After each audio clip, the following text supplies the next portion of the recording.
A very good afternoon, children. Today we are going to learn a new chapter of Social Studies, Class 7, History. Tracing changes through 1,000 years. Now, let us first understand what is the meaning of this lesson, why the name is tracing changes through 1,000 years. That means earlier we were living in the ancient period and now we are living in the modern period. So, in the middle, that means between ancient and the modern, there was the that means medieval period, and we will learn what were the changes in those medieval periods. That means from the ancient till modern there were some changes, yes or no? So to know about those changes, we are going to learn in this lesson, tracing changes through 1,000 years. Now, what are we going to learn in this lesson? We will learn the objectives of this lesson are, we are going to understand the changing names of the land of India. Okay, and we will discuss in broad the historical trends over last 2,000 years. So what happened now, if you think about your childhood, what you were doing, you were wearing the dresses, and now you're wearing the dresses. Are they same? They are not same, isn't it? So they have changed over years. So that time you were wearing small tiny dresses, and now you're wearing the bigger dresses. The size has changed from small to medium to XL to L to XL. So these are the changes happened in you. Even you were looking a tiny little child to a young boy or girl. So in the same way, the history has also changed. In these so many years, these 1,000 years, 2,000 years, history has also changed. So we are going to learn about those changes in this lesson. For example, the kinds of sources that the historians were using, the paintings, the coins, inscriptions, documents, folk music, instruments, literature, many things have changed over the years. So that we are going to learn in this lesson.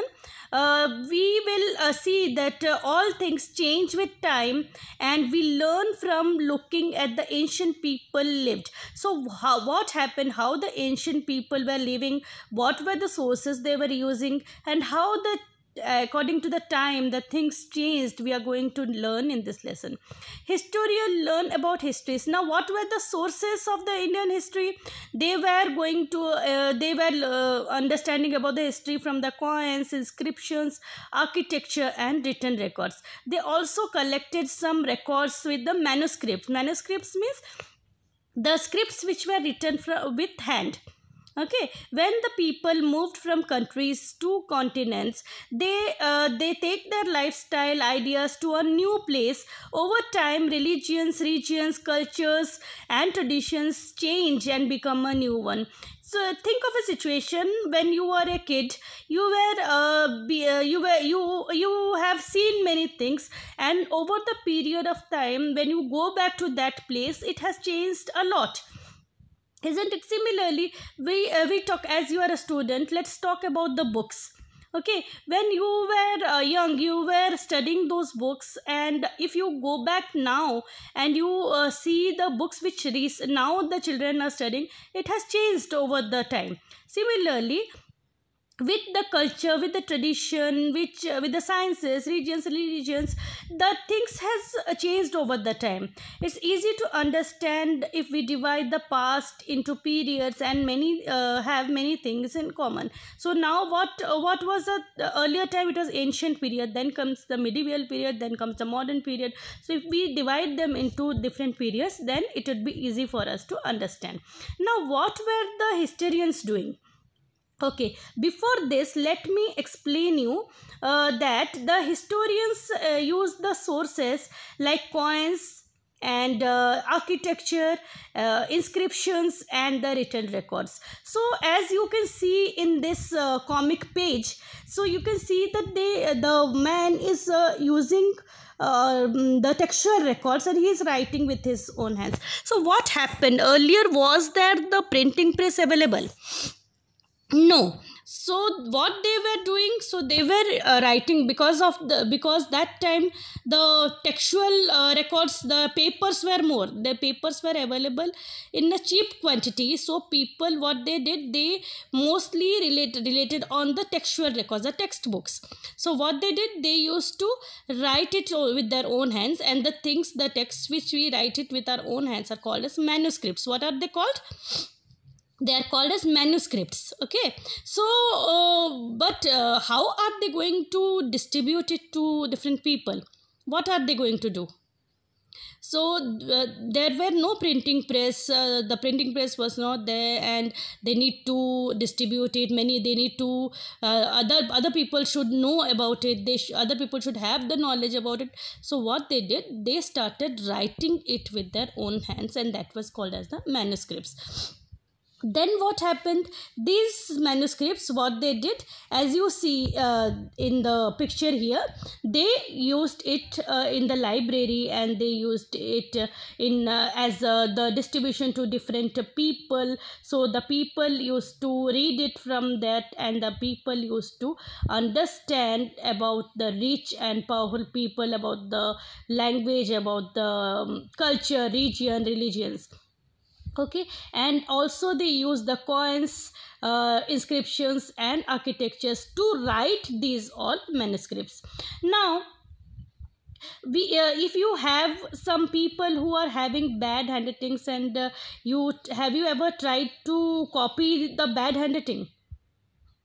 No, because it is very difficult to do it. So what these people used to do, they had no printing press, so the copies of their writing, they used to write it with their own hands. Okay. Now what were the jobs of those people? The jobs of the people were scribes, that was to copy. What were the other people doing? The people who the historians used to write it with their own hands. The other people used to copy it, and they used to copy it. Even there by mistake there are some mistakes written in those manuscripts. With the small corrections, though more copies were made, the people used to write it with their own hands, and then they used to keep it in the library, or they used to distribute it. Now with this, what happened in these 1000 years, from, if you can see, from 700 to 1750, there were new social and political groups were formed, and many new technologies such as Persian spinning wheel of irrigation was also developed world over. Now as we know, what is the meaning of spinning wheel? Spinning wheel is used for weaving, and more animals and weapons combat about the changes of the people in a very short time. And what was happening, just as it was happening over the world, new foods, beverages such as potatoes, corn, chilies, tea, and coffee were brought into Indian subcontinent. Now let us go to the map. If you see your textbook, there is a map which is the India map, but do you feel that it is really an India map? No, because the map is opposite side. The map is made opposite side. The map of Indian subcontinent, this map was made by the Arab geographer Al-Adrisi. Who was the geographer? He was Al-Adrisi. Al-Adrisi in 1154, he showed in the north, the Sri Lanka is in the north, and Jammu and Kashmir is in the south. So do you think, why did he make this? He made it opposite, isn't it? But there is another map of same area by the French cartographer. What is the meaning of cartographer? The person who makes the maps. The person who makes maps are called as the cartographers. So if you see in your book, there is, in the second page, there is one more map, and it was made in 1720, which was quite different from the map which Al-Adrisi made. Al-Idrisi made Sri Lanka to the north and Jammu and Kashmir to the south, but this French cartographer in 1720 he made quite a different map, and it was the India. It was looking as if it is an Indian map. So what should we do? Historians should be very careful when they use these to study the history, because the methods of making the maps texts differ from time to time. See, in 1154 Al-Idrisi made it, but it was an opposite map. And in 1720 the French cartographer made it, and it was almost the same like India map. So it differed from time to time, and not everything written in the past was correct. So they should be sensitive when they are studying this. Then came the old and new terminologies. Historical records, languages, and the meaning of the words change from time to time. In Mughal era, Hindustan was the most common term used for India. What was the most common term used for India? It was Hindustan. In 13th century, the term Hindustan was used by Persians and Mughals to mean the areas around the Indus Valley, northwest India. That means what? Punjab, Haryana, the lands of Ganga and Yamuna rivers, but not the South India. So not South India, only the areas of Punjab, Haryana and the lands between Ganga and Yamuna rivers. Babur also used the term Hindustan to explain the geographies and the cultures of the subcontinent in 16th century, and it was similar to Amir Khusro. Who was Amir Khusro? Amir Khusro was a famous poet, and he did it in 14th century. Historians used to check the meanings of the terms and the words they use from time to time. For example, if we use the word term foreigner, that means the foreigner is a person who is not from India. He is not an Indian. But in medieval period, it meant only the stranger who was not a part of the society and culture. Now what we do, if the person is not from India, he is a foreigner. But earlier what was that? If the person doesn't belong to the society or the culture, then the person is a foreigner. Now, let us know about the historians and their sources. Historians rely upon old coins, inscription, architecture, and textual records for the information of their studies. As we learned earlier also, I have explained you how the historians used to rely upon the old coins, because the old coins had inscripted the various records, the various history of the coins, inscription, or the temples, the architecture, everything were inscripted, and the textual records, as I said you, there was no printing press, so they used to write with their own hands, and it was called as the manuscripts. In medieval period, gradually paper became widely available and cheaper. People started using the holy texts, chronicles of rulers, letters, and teachings of saints, petitions, judicial records for the register of the accounts. Now what happened, as I explained earlier also, paper was widely available and it was cheap. So the people started using to write the holy texts, chronicles, rulers, letters, teachings.